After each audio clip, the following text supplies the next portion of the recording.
ভারতের পশ্চিমবঙ্গের কলকাতা থেকে আমাদের সঙ্গে যুক্ত হচ্ছেন সহকর্মী শুভজিৎ পুততুণ্ড। শুভজিৎ, এই আন্দোলনে কংগ্রেস প্রতিনিধিরা যুক্ত হয়েছেন এবং বিভিন্ন রাজ্য ছড়িয়ে পড়েছে। আসলে এই আন্দোলনের গতিপথ কোন দিকে যাচ্ছে? পাশাপাশি আরেকটা বিষয় জানাবেন যে সংসদের উভয় কক্ষ আলোচনায় বসতে রাজি হয়েছে, কি সিদ্ধান্ত আসতে পারে সেখান থেকে? তমাল, প্রথমে বলি যে একা কংগ্রেস নয়, কংগ্রেসের সাথে যদি আপনি দেখেন বিরোধী দলগুলোই প্রায় এককাট্টা হয়েছে। গতকাল তৃণমূল কংগ্রেস সমর্থনে যুক্ত হওয়ার কথা জানিয়েছে। পাশাপাশি যদি আপনি দেখেন একেবারে আন্দোলনের শুরু থেকে কংগ্রেসের সাথে সমাজবাদী পার্টি ছিল, আম আদমি পার্টি ছিল। ফলে বিরোধীদের যে চাপ, সেই চাপ কিন্তু একেবারে শাসকের উপর পড়ছিল কন্টিনিউ, এবং শাসক যে নমনীয় হচ্ছে সেটা কিন্তু একটা ইঙ্গিত মিলেছিল 21 তারিখের সন্ধ্যের দিকেই। কারণ 21 তারিখে ওই ব্যাপক লাঠিচার্জ সংঘর্ষের পর সন্ধ্যের বেলা দিল্লির যে লোহিয়া হাসপাতাল, সেখানে আহতদের সাথে দেখা করতে যান জেপি নাড্ডা।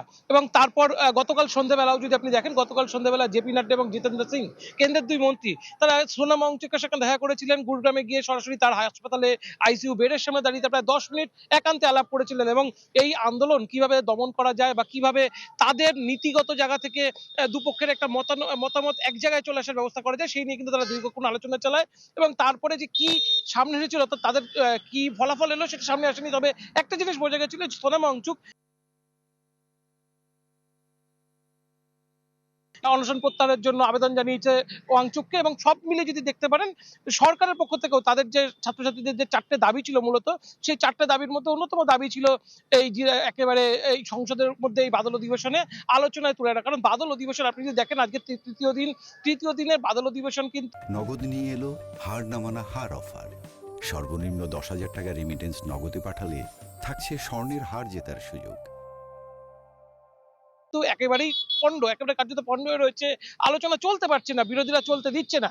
এমন পর্যায়ে বিরোধীদের দাবি মেনে যদি আলোচনা চলতে পারে এবং সেখানে যদি কোনো ফ্রুটফুল সমাধান উঠে আসতে পারে, সেটা কিন্তু সরকারের পক্ষে স্বস্তিদায়ক অবস্থা।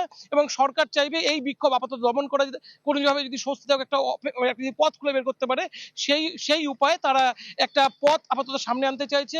এবং বারবার করে কেন্দ্রের তরফে যে রাজ্যে কিন্তু সকাল থেকে যেটা দেখা গেছে, যদি আন্দোলন যেন আর এসকেলেট না করে, তার জন্য তারা কি করেছে, প্রথম তারা করলো আজকে সকাল থেকে আরো বেশি পরিমাণে ফোর্স নামিয়ে দিল। পশ্চিমবঙ্গে আপনি জানেন, নির্বাচনের পর থেকে প্রায় 50 কোম্পানি বাহিনী রেখে দেওয়া হয়েছিল যে একেবারে নির্বাচন পরবর্তী সহিংসতা মোকাবেলার জন্য। এখান থেকে 20 কোম্পানি বাহিনী দিল্লি উড়িয়ে নিয়ে যাওয়া হয়েছে গতকাল এমার্জেন্সি বেসিসে। অর্থাৎ দিল্লি আরো নিরাপত্তা বলয় আরো বেশি করে কঠিন করে তোলার জন্য। পাশাপাশি দিল্লির যে সাফদরজং এলাকা থেকে শুরু করে একদম যন্তর মন্তর যে এলাকাগুলো থেকে মূলত বিদ্রোহীরা পরপর সেখানে জমায়েত হচ্ছে, সেই মেট্রো স্টেশনগুলো বন্ধ করে দেওয়া হয়েছে। প্রায় 16খানা মেট্রো স্টেশন বন্ধ করা হয়েছে। ফলে সরকারের তরফে একদিকে যেরকম বজ্র আর্মি তৈরি করা হচ্ছে, পাশাপাশি আলোচনার যে রাস্তা সেটা খোলা হচ্ছে। সংসদের মধ্যে আলোচনা করে বিরোধীদের যে শান্ত করার প্রক্রিয়া, সেটাও কিন্তু তারা তৈরি করছে। সব মিলিয়ে যেটা মনে করা হচ্ছে, তো আগামী কিছুদিনের মধ্যে এই আন্দোলনের একটা গতিপথ সেটা কিন্তু বেরোতে পারে সরকার এবং আন্দোলনকারী দুপক্ষ থেকে। শুভজিৎ, আপনাকে ধন্যবাদ।